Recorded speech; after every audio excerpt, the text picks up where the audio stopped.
মধ্যে যদি ন্যায় কথা বলে এবং ন্যায়ের পথে চলে এবং অন্যায়ের বিরুদ্ধে কথা বলে সেটা হচ্ছে ইরান। এজন্য আমরা ইরানকে ভালোবাসি এবং বিশ্বকাপ ইরান খেলবে সেজন্য আমরা ইরানের সাপোর্টার। এবং আমরা আগে যে দলই করছি আমরা এখন ইরানের সাপোর্টার। আমরা ইরানের জন্য আমরা সব কিছু করতে রাজি আছি। আমরা সবাই ইরানের সাপোর্টার। ঠিক আছে? লাইভ বয় কিনে কল দাও টোল ফ্রি নম্বরে আর এক নিঃশ্বাসে গোল বলে জিতে নাও ফিফা বিশ্বকাপ 2026 এর এক্সক্লুসিভ পুরস্কার। ইরানকে খুব চাপে রাখার জন্য চেষ্টা করা হচ্ছে, কিন্তু সব কিছু দমিয়ে ইরান ইনশাআল্লাহ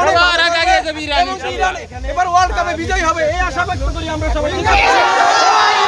আমি আর্জেন্টিনার সাপোর্ট করতাম, কিন্তু এখন আমাদের বিশ্বের একটা মুসলিম দেশ, পরশক্তি দেশ ইরান এবার বিশ্বকাপ খেলতে গেছে। এটা আমাদের জন্য অত্যন্ত, মুসলিম হিসাবে অত্যন্ত আনন্দনীয় একটি সুখবর। আমরা চাই ইরান এবার কাপ নেবে ইনশাআল্লাহ। আমরা ইরানের সাপোর্ট করব মুসলিম হিসেবে।